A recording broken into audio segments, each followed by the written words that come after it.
Hi and welcome back to my channel Threads of Time. I thought being the new year I would go through all of the knit and sewn items I made in 2023. So I did have a notebook, although I can't really attest to it being the greatest in terms of neatness, but I did try and write down all the things I finished. So the first thing, I'll try and go in chronological order, but I don't think I'll be super accurate. And if I've worn the item and posted it on Instagram, I will also add a photo. My Instagram is my first name at Zephania. And okay, so the first one is this batwing pattern from Subversive Femme or Subversive Femme, Beck's Femme, I believe, on Instagram. She has a blog where she puts up free patterns, and this was one of them. I used Bendigo woolen mill as the main, and then these two are some Australian indie dye that I had in my collection, I guess. But yeah, I actually wore this one more than I thought I would. I've really come to enjoy the batwing style. And this one is constructed where you knit from sleeve to sleeve, which is really interesting. I believe my ribbing is a little bit shorter than the picture of the pattern, which could be a gauge issue. So yeah, I think this type of construction, your gauge needs to be a bit more accurate with the length of the stitch as well as the regular stitch per inch. So yeah, that is that one. I think the next one I actually completed is it might have been this 40s design. This is another, I don't know if it's free, but it's sold by Subversive Femme. It's quite a popular pattern. It's called Bows, Bows, Bows. Subversive Femme also has written it to be multiple sizes, but this is from the original. I haven't really worn it much yet because I have a lot of 50s clothes but not a lot of 40s clothes. I think because I don't always think the 40s suits me. So I'm still thinking about what I can do in terms of how to wear it. And sometimes that happens for me. I'll have an item in my collection, I guess you could say, until my style shifts or I figure out how to wear it. Like, I don't think I have the right style pants or the right style skirt to wear this. So actually interesting, Dita Von Teese has a white one with black bows, so you're supposed to put some ribbon or a knitted ribbon through here. And yeah, so it's quite popular. You might have seen it if you're in the vintage community. There are a few out there. I knit this in Tarndie yarn in their white colour, and I used just over 2 skeins. I actually ran out and had to order 50 more grams, so I definitely highly recommend this yarn. It's extremely nice. and it's all grown in Australia and then it's sent to New Zealand to be spun, so it's quite local. I mean, we don't really have any spinning mills in Australia, so it's a bit sad in that case, but it is pretty much all produced in the southern hemisphere, which is nice. I think the next one I finished is this 50s Australian home journal, I think it is. It's free on Trove. I spoke about it. Again, another pattern that I thought when I finished it I wasn't going to wear, but I actually worn quite a bit. I tend to close the neck with a brooch. In the styling image, it's done with a coin necklace, which I think would also look really cool. But yeah, I just put a little brooch. I have a few small ones, and it's actually not too see-through, I think, because the sizing is a little bit large, so I'm not really stretching the lace pattern. And yeah, so that's that one. Again, it's Bendigo Woolen Mills Luxury 4-ply. I think I used the leftovers of this one, well, from this one to knit this, or maybe I bought another ball. It's quite good yarn, very budget friendly. I can't remember how much I used. I think just over a 200 gram ball, which would essentially make it under a $20 knitting project.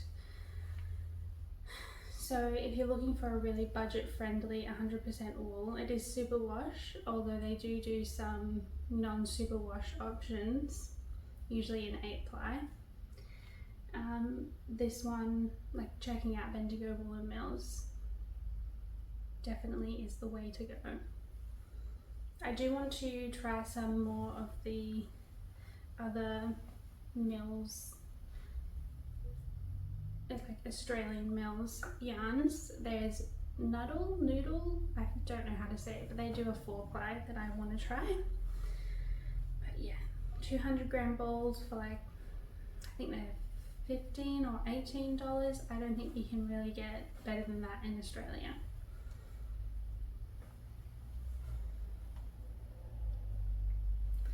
And then I did finish up this singlet, although I haven't worn it. It is hot enough now too. I think this is the front, but I don't know, I just wasn't into it when I finished it, so I haven't worn it yet. This is also Bendigo Woolen Mills in their cotton. It is the 8-ply or DK weight, and if you're looking for a cotton, I think this one is really nice. It's not really hard on the hands to knit, and I definitely want to try some other patterns that call for cotton with this yarn. So if you're looking for, again, an extremely budget friendly yarn, this one is good to go. And then the final project I have finished is this heavily modified Tombow tee, or Tomboy tee by, no, it's Tombow by Florence Handmade. She's a much larger creator who designs patterns, and I knit this with less ease, and I also did shaping to make it more of a vintage style. So yeah, the yarn I used is Louie and Lola for the pink, the darker pink stripe. This was a one-of-a-kind sock yarn that I got when I was doing the Colours of Tasmania mystery sock set. And then the lighter pink is from Fibersmith. It's called Pink Clay, and it's a really nice, very soft, almost white pink yarn. So it's very subtle, and I really like how it turned out. The lighting probably isn't the best right now, so I'll definitely add a picture of me wearing this. It's a little bit too warm to wear it now, but I really enjoyed knitting it. This pattern is very well written. I'd never done stripes before and I found it easy to follow. It has just the right amount of, I think it's like 0 ease, or maybe plus 1 inch of ease, I can't quite remember, but I think goes really well for a kind of casual late 50s kind of fitted top. So yeah, you can see the shaping here. I don't think I've shown this one finished on my channel like in a regular podcast, so I will have to update you when I'm wearing it more frequently. It's just gotten way too hot for wool, although I might end up wearing it to work with the aircon on, but yeah, that's this one. In terms of sewing, I finished my woolen coat, which I posted on Instagram, which I'll show here. I finished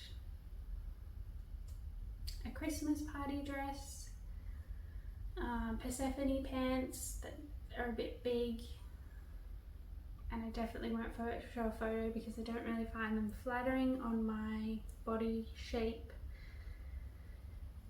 And then I did a woolen skirt, which was just kind of a hacked pattern that I didn't wear as much as I thought I would.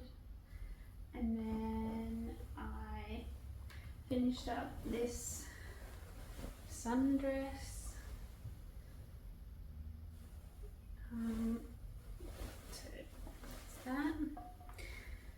This fabric is just from Spotlight. I believe it was one of the Gertie fabrics that they did, and I don't think they have it anymore, but I have enough to make another dress, so you might see this again in a different style. I finished a just plain black dress. This is the same pattern as my blue one, and I have 2 blue ones in this pattern. So this is just made in a very lightweight rayon crepe from the fabric store. I did do a boo-boo and I haven't worn it that much because I tend to wear black in winter, but this is very thin, so I'm still figuring out the best way for me to wear it. And then I also made this linen dress out of some linen I had that I had no idea what to do with because it's like a cream colour. But yeah, this will be really good when I'm working a bit more at the end of this month. So there's that. I do have a hole to fix on it, so I need to do that.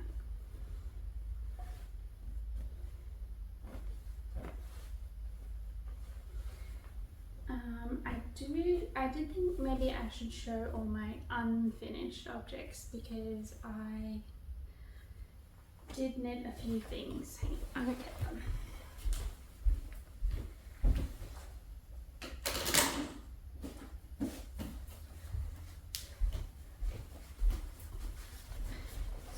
My quantity of knitting might make a little bit more sense when I say that I knit this Wonderella cardigan twice. I haven't actually finished it yet because I need to do the I-cord, and I kind of put it on hold because there's no way I'll be wearing it anytime soon since it is summer here, and it's made with a strand of mohair, so it is very warm. But yeah, all I have to do is weave in the ends, decide what I'm doing with the button band because it is a little bit gapey, and then do the neck I-cord. So I will probably get around to doing that somewhat soon. I just haven't because I don't see the point with it being not able to be worn for like another 3 months minimum. So yes, I did actually really like this pattern. The needing to knit it twice was my own mistake. I find that sometimes when it is a pattern that is extremely size inclusive, that I can kind of get confused with what size I'm following and all the instructions. So I think if I was to knit this again, I might print out my pattern and then highlight the size I'm doing so that if I put it down and then come back to it, I know. I also think my gauge is a little tight. I really struggle to count on black fluffy fabric, so I think it's slightly too small. I may have used the wrong size needle, even though I gauge swatched. I don't know what happened. I just know that it's a little bit small.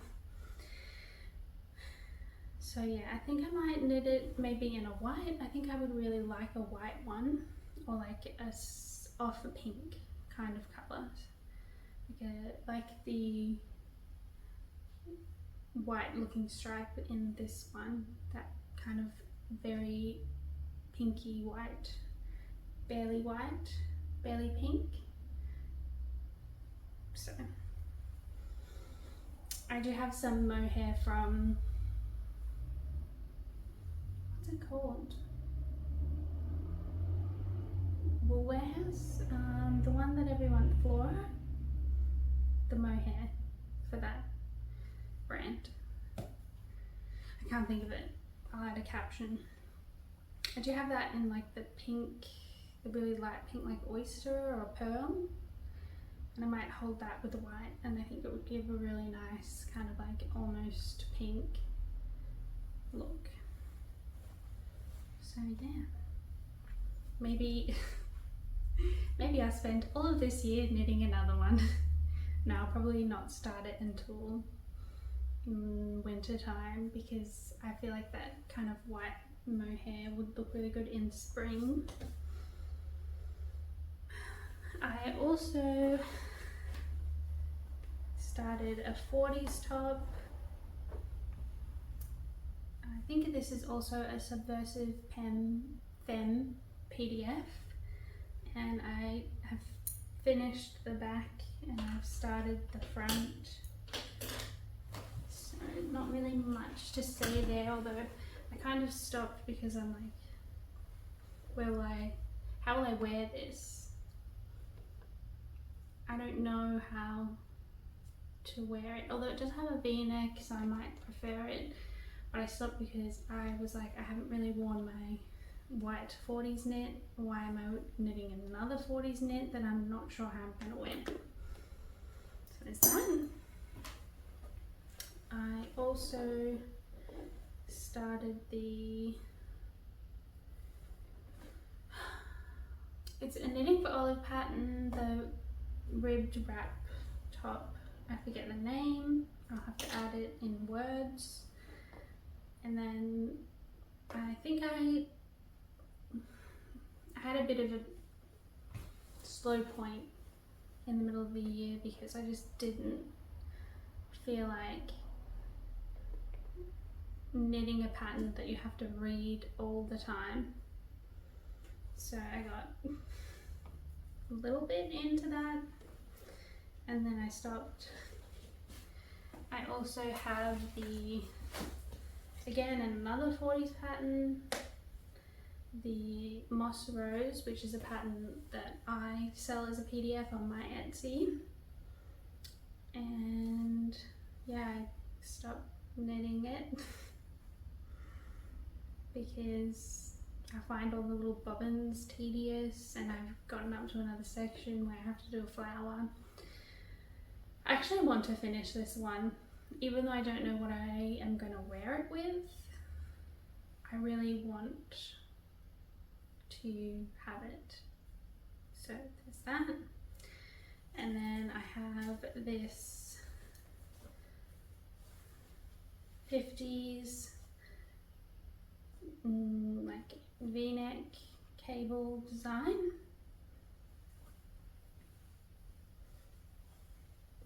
Which I already know I have to undo one of the sides because I knit it longer than the other side. That always seems to happen whenever I have to knit two sides of the same of something. But it's my own fault. I was not taking notice of when to cross the stitches, and I think I miscalculated on some of them, so there's that. I'm actually knitting the back now, and then once I finish the back I will come in and unravel the two long side and knit that again, and then do all the finishing bits. So they're all my FOs. I don't think I have any others. I have one other, but it's like gonna be ripped out. I've already decided I'm changing what I'm doing. So yeah, that is pretty much it for this video. I'm not going to talk about my plans because I really hate it when I talk about them and then I don't do them. I find that annoying. Not that other people do that, that I do that. I find myself annoying. So yeah, let me know if you want any more information on anything I knit, and I will get back to you on it if you have any questions about the yarn or anything like that. Thanks for watching, and hopefully this year I'll do a few more podcast videos, but no guarantees. I only do them when I want to do them rather than what I guess YouTube expects of me. So thanks for watching, and I hope you had a good Christmas time or holiday time, and that you had a good New Year's, and welcome to 2024.